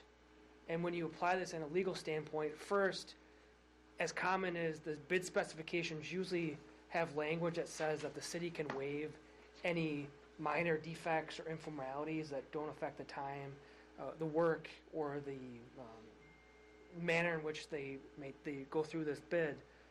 And that's included in the bid specification, so that covered the city from the start. But also, there's case law in these situations. It's quite common where there's bid contests where a lower bidder may not submit something that was required, and they're awarded the contract, and the next highest bidder sues the city for not following the bid specifications. That's quite common, and there's a lot of case law. And really what the case law says is that if it's a non-material deviation from the bid specifications, that the city can waive that or still award the bid to the lowest bidder even if there's a minor deviation. And that reverts back to kind of the language that was included in the bid specification. If it doesn't change the quality, price, scope, timing of the work, that's what they determine to be non-material. And there's actually a case that's specific to the situation where a party just didn't submit an affidavit timely, and they later did, and the court in that situation determined that to be a non-material deviation. So there's a basis for the city to award this contract to this party, even if they didn't submit this one form timely, because it's not a material or it's a informality that doesn't affect really the scope or the price of the contract. That's what the resolution states. Ultimately, they did submit the form that they didn't timely submit, so it was just a matter of 36 minutes. It didn't affect any other scope of their bid. So my legal opinion would be that the city to adopt this resolution, you declare the untimely submission of that form as a non-material or minor informality, and you still award the contract to the lowest bidder, which is in this case Rachel Contracting LLC. One question. Yes. There is no conflict of interest with them. There was not. No. Correct. Okay. The form I submitted could was. see that question coming up. It's like, well, Sure. did they have a conflict that they were trying to hide? That's a good question, Right. but they did not. The form as submitted was that there were no conflicts. This is a complete inadvertent mistake. And the next highest bid is almost 350, well, it's almost $400,000 more. And so from the city's perspective, obviously, you know, that inadvertent mistake, it's in the taxpayer's interest to award the low bid because of the significant cost difference between those two bids. Thank you, Eric and Matt, for that explanation. I would entertain a motion from the council to, for resolution 2022-27, awarding the contract to Rachel Contracting LLC. I'll make that motion. Second? I'll second it. Any further discussion? If not, I'd like a roll call, please. Shones. Aye. Van Dyke. Aye. Towle. Aye. Teagues. Aye. Pro Tem Mayor Schmidt. Yes. The resolution is approved. Thank you. All right, let's go on to we've got several other resolutions here, and this one is very important also to the city here regarding the sale of bonds to, in essence, refinance the temporary bonds that we had for our sewer project. Eric, if you could Sure. explain that, please. Sure, I'll set it up. So we've heard about this in a couple of meetings now. This is refinancing of the 2019 A bonds into 2022 A. This morning we had the bids associated with that. I have on video here Todd Hagan, who was here in person a couple of weeks ago. I told him he didn't have to drive all the way from the Twin Cities tonight because we saw him in person 2 weeks ago. And I'm sure he's appreciative, even though he had to sit for the last hour and a half of this before we got to him. So I'm going to turn, Todd, I'm going to turn you around now so you can see at least the council, and then I'm going to turn it over to you to discuss this item, what this is, and what happened this morning. Great. Thank you, Eric. Mayor, council members, Todd Hagan from Brothers and Associates. Can you guys hear me okay? That's what I was gonna ask, make sure you speak up, because the people that are watching at home always say they can't hear the presenter. Yeah, am I coming okay for you guys? Yes. Yes. Okay, great.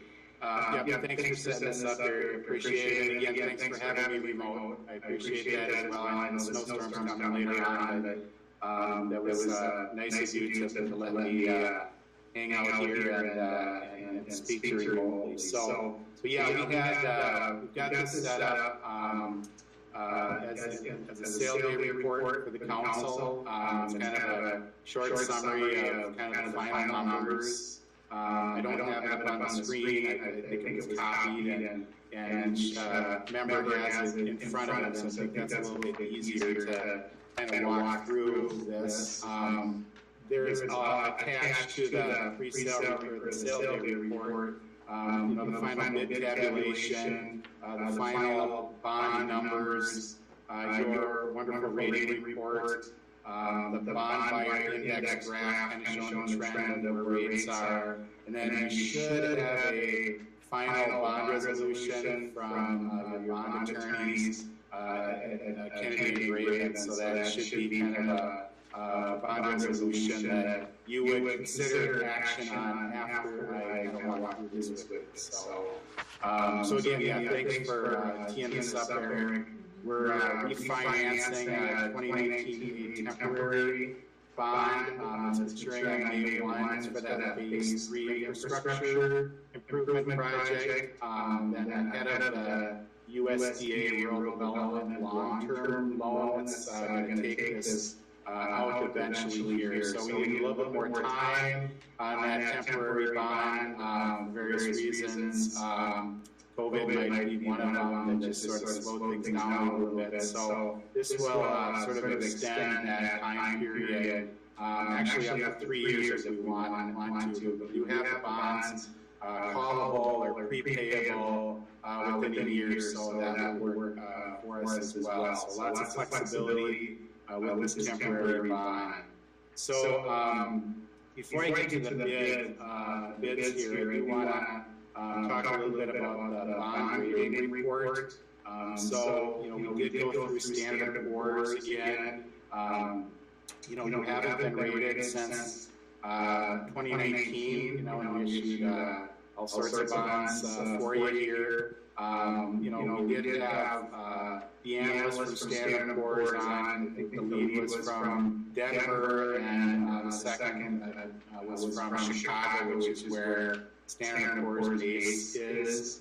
And so we did have, we had Eric on for like an hour-long chat with those guys, and Krista was on too, and gave lots of information, and we did update them with the 2018, 2019, 2020 audits, how you ended the 2021 year and budget for 2022, and then talk a lot about the economic outlook of Tracy. And that was a wonderful discussion we had, and it worked out great. That was probably 2 weeks ago. And then we did review that rating report last week, and so Krista was there at the conference with me.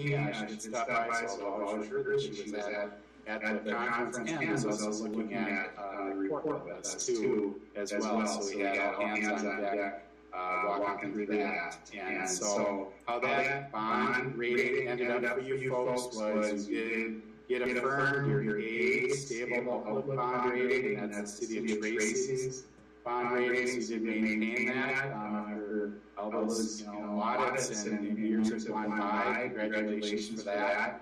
We also did receive that AAA state program rating. When we got out of our last bond issue, we got out of this one as well because it's utility related. So that was that helps market the bonds. It helps hopefully lower the interest rate, and it also helps attract more bidders, right, to bid on our bond here. So one of the notes that the analyst did say that you can look through your bond rating report attached to the sale day report, pretty easy to read, but kind of the highlights were, you have good financial controls in place for management, as shown in your performance, and your general fund documents that we supplied those folks, and like increasing your tax levy with cost-cutting measures that you've implemented.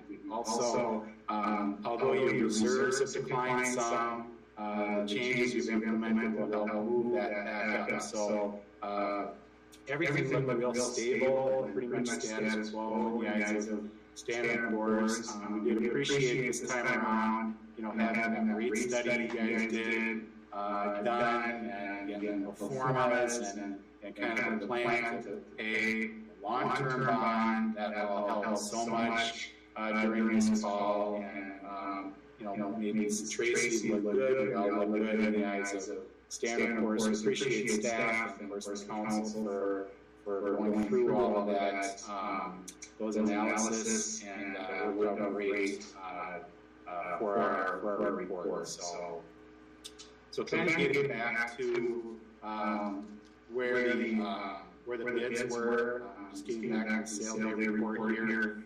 You did receive 5 bids on this bond, and so the best bid was from Northland Securities out of Minneapolis. They went in with United Bankers Bank. Those folks are down in Bloomington, Minnesota, and that was at a 2.09% true interest cost, so the interest rate on that's 2%.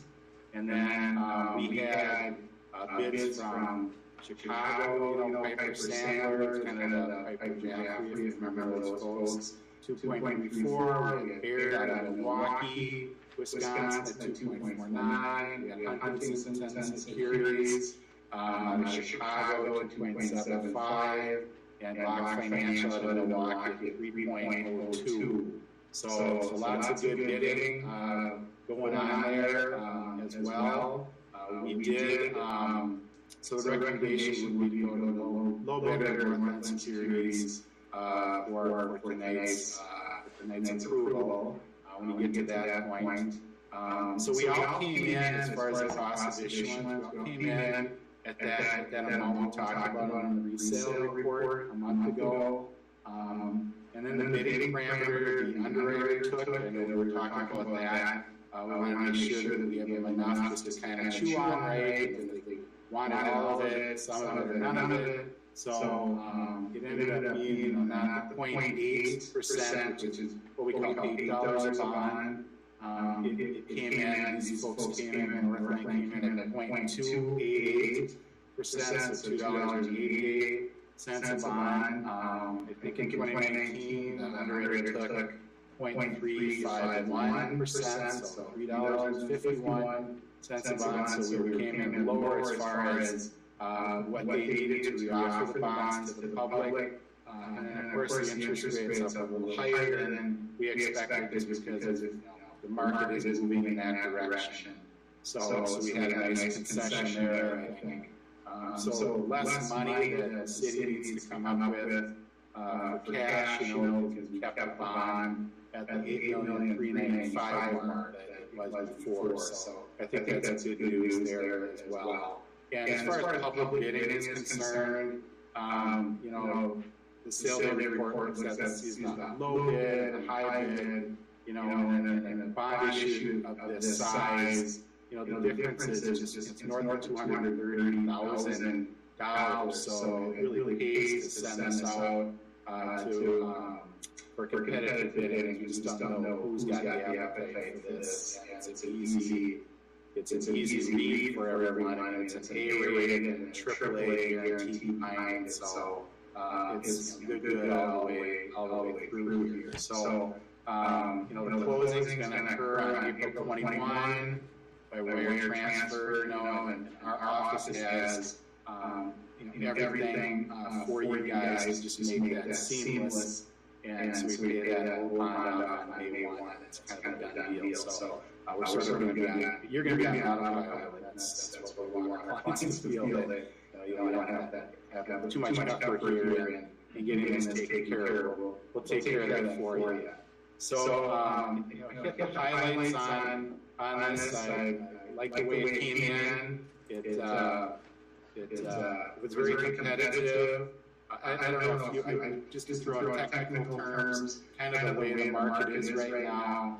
The yield curve is inverted, so to speak. So it's a little higher interest rates on the shorter term bonds and a little lower than or flatter on longer term bonds. So we're kind of a upside down road right now. I'm sure we all feel it, right? Just the way things are. So it's a very competitive bid. We looked at all the comparables, and you're right on the money right here. So Danny Moore and Danny last week got you right in the sweet spot here where the market is. So I yield to the council for any questions you might have. Again, we're right in the parameters we talked about month, and we've got some savings on just kind of how the cost came as well. So Todd, this new bond, we need to hold it for at least a year, but we have the money for up to 3 years, correct? Yep, correct. And what is the interest rate on that from rural development for the long-term 40-year note? What's the interest rate on that? I think I'd have to look back. I know they committed to interest rate back in 2019. I think they hold to that to a certain degree. If it goes up, it goes up. That might be every quarter they kind of reprice that as well. So they've been coming in pretty low.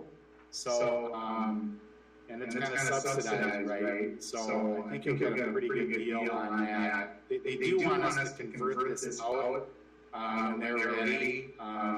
But sometimes I think maybe what you can't do is if this is a lower interest rate than that we can keep this out for a little longer. I've done that. They'd like to clean up their books, I think, is all, but there's no rule or regulation that says that you got to convert it out right away. It's just, I think, what the loan officers would like to do is kind of just clean it off their books. I think Eric has something he can add. I do. My memory is that the interest rate on that 40-year loan is 2.4%.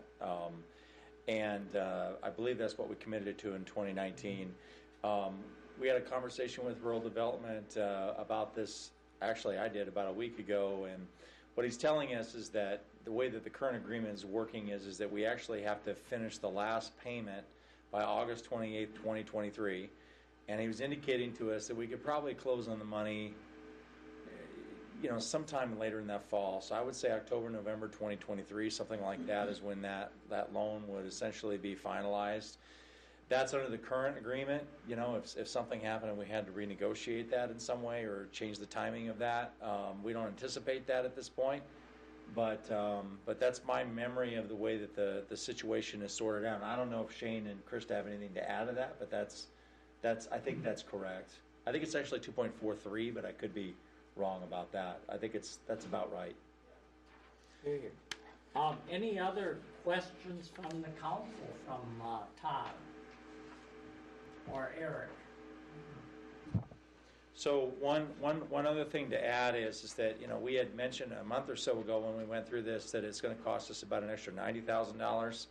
The out-of-pocket cost of us, which includes the interest as well. If you take the interest that we had already budgeted and we knew we were going to have to pay this year in the 2019 A bonds, it actually ends up being less than $90,000. It's something like $85,000. So, in reality, it's a tough pill to swallow, but at least it's a little bit less than we thought it might be before.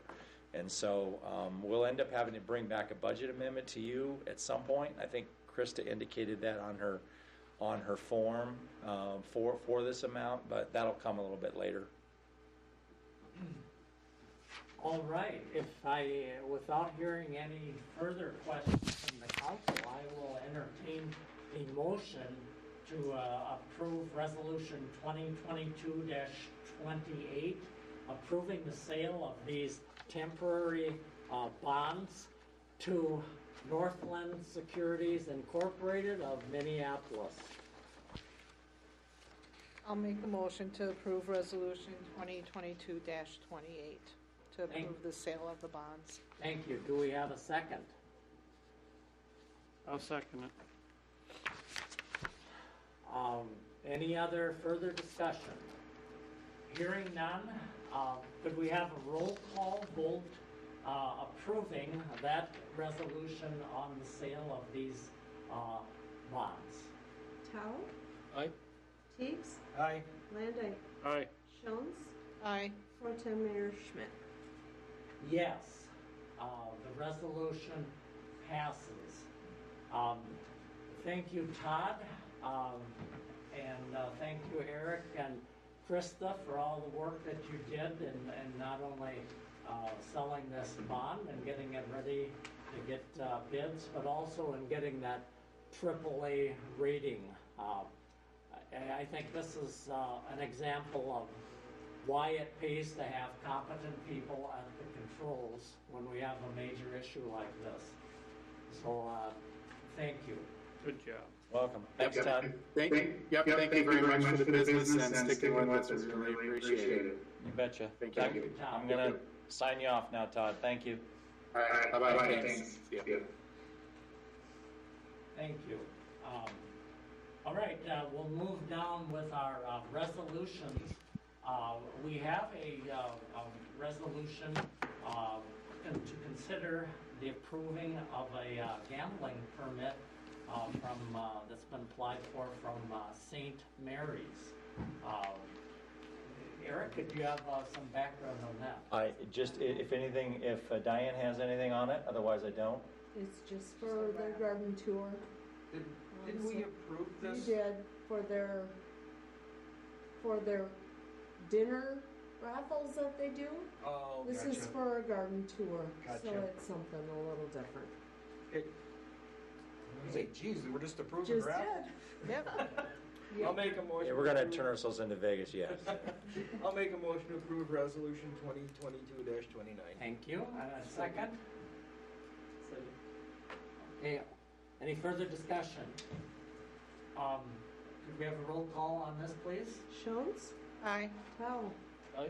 Teagues? Aye. Landite? Aye. Pro Tem Mayor Schmidt? Yes. Thank you. Resolution number 2022-30, approving approval of a gambling permit application for the Tracy Firemen's Relief Association. I'll make a motion for that resolution. Second. Any further discussion? Could we have a roll call vote on this, please? Landite? Aye. Towle? Aye. Teagues? Aye. Shones? Aye. Pro Tem Mayor Schmidt? Yes. Thank you. The final resolution we have in our packet to consider is the budget amendment regarding consideration of for an architect for the community center possible design. Eric? So this is, there's two things. First, what it is that this is a budget amendment, because you might remember we restricted money specifically for the use of the community center. You restricted that money. Yep. And so ultimately what this resolution does is authorize the use of that restricted money for this architect, which only you, because you restricted it, can unrestrict it, if that makes sense. So that's essentially what this is, and then it allows us to go ahead and spend this money. At your direction at the last community center work group meeting, you asked us to meet with Jeff Nelson from Falls Architecture, which myself and Shane and Jeff and Ken Witt from the committee did and met with him. We asked him to submit a proposal to kind of do this preliminary analysis, because you wanted some more details about what the costs are, what it's going to look like, et cetera, that kind of thing. And so he did submit that about a week ago, actually a week ago on Monday, on the 21st. He submitted a proposal, which is included in your packet. That proposal was for $4,500 plus some expenses, so like mileage and things like that. So the unrestricted amount is for $6,000, which gives us, I think, enough extra in order to be able to handle those little extra expenses. And so ultimately, this allows us to move forward so that we can get that information from Jeff Nilsson, and because it's under $5,000 as a city administrator, I can sign that agreement. It's not required in your purchasing to do anything more than that, but we had to get your approval to unrestrict the money, essentially to pay for it, since you're the purse strings in this arrangement. So that's what this is, and I'd be happy to answer any questions you might have on this item. Questions, council? Say we move forward with this, do we have any idea the timeline before we get something, or you don't That's have any? that's the magic question, and I knew somebody was going to ask that question. Sorry. And You know, I don't have a firm idea on that, so I'm going to have to get back to you on that. You know, it's a question for Jeff, and we didn't have that conversation yet. I'm going to say that this isn't something that's going to happen immediately, but I'm not going to speculate it on it, so I'm just going to have to get back to you. We'll push it along as quickly as we can, but I don't have an answer. Well, to clarify, in my view, the reason we're authorizing these architects' expenses is to kind of clarify in our own minds what a potential design would look like and whether the cost estimates are legitimate, so that if we like what we see, if we as a council then can give the go-ahead to the fundraising effort that we previously have sort of ordained, if money can be raised for this facility. Yeah, I don't think the time frame for how long it's going to take for him to get us back the details should necessarily slow down the fundraising. I think we want to keep moving forward with the fundraising, but some of the feelings at the committee was if people saw something more definitive and with harder numbers, correct, that might cause some people to be more willing to donate. But I think we can still keep this ball rolling. It's not that now it's going to be at a standstill. We're just hoping once we get it, the ball rolls faster, if that makes sense. There was some talk of some grant that's coming up. Will that throw us out of that picture window to apply? I don't remember the timing of the grant. What? I'm sorry, we're talking about which? There was some talk going around about some grant. Yeah. Is this going to hold us? We're going to miss that window to get in there yet? That's a good question. So let me talk about that for a little bit. There is a community facilities grant through rural development, but I'm going to tell you that people use the word grant, but it's mostly likely going to be loans. But this is the same program that we get money through for our street project. That's a community facilities grant loan. So it's a combination of grants and loans. What we need to determine is what that combination is.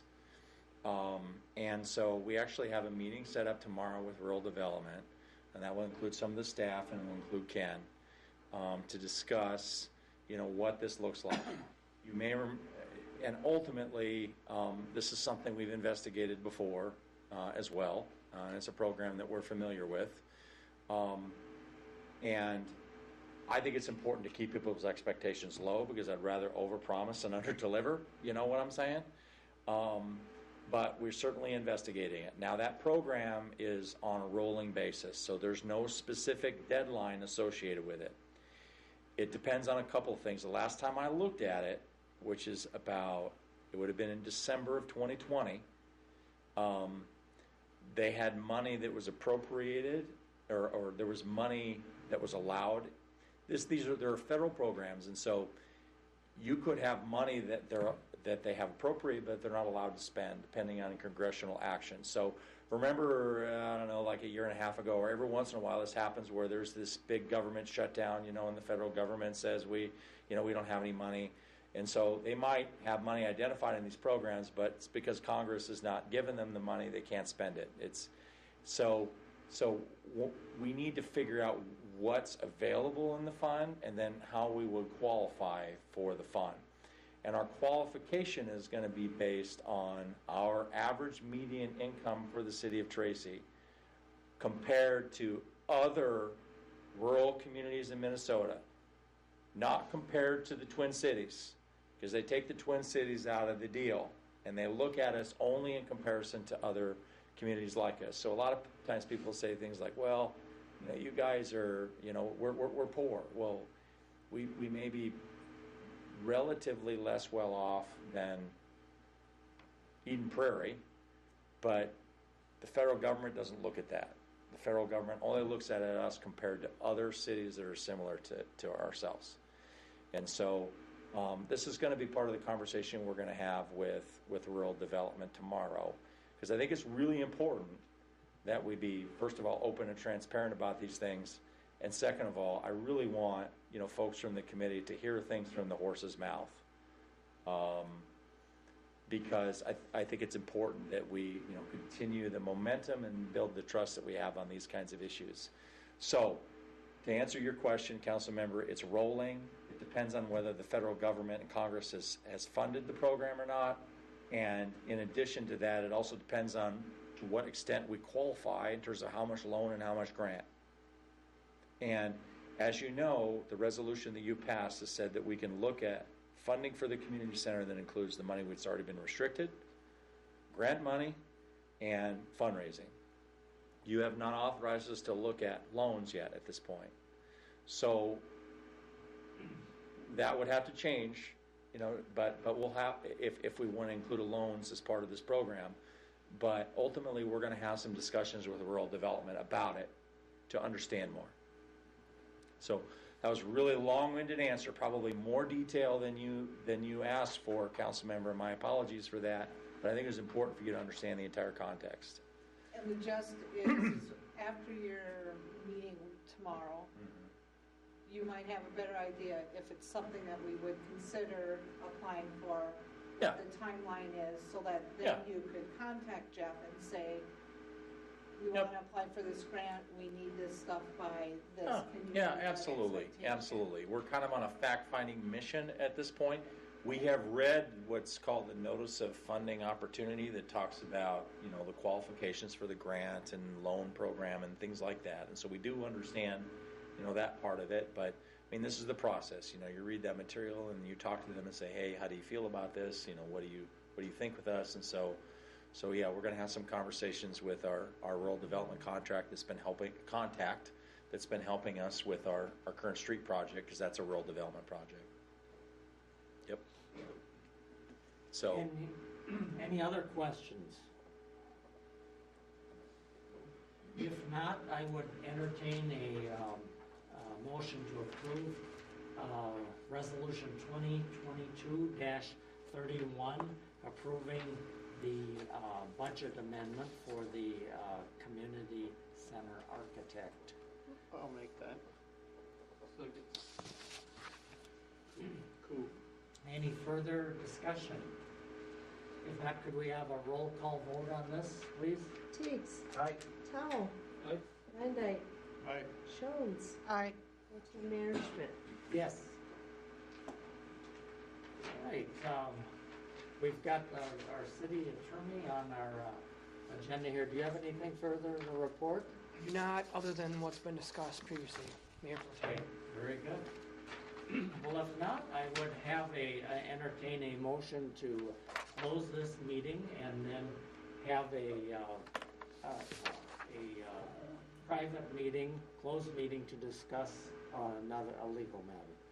I'll make a motion to close the regular meeting and open the closed meeting. Second. All in favor?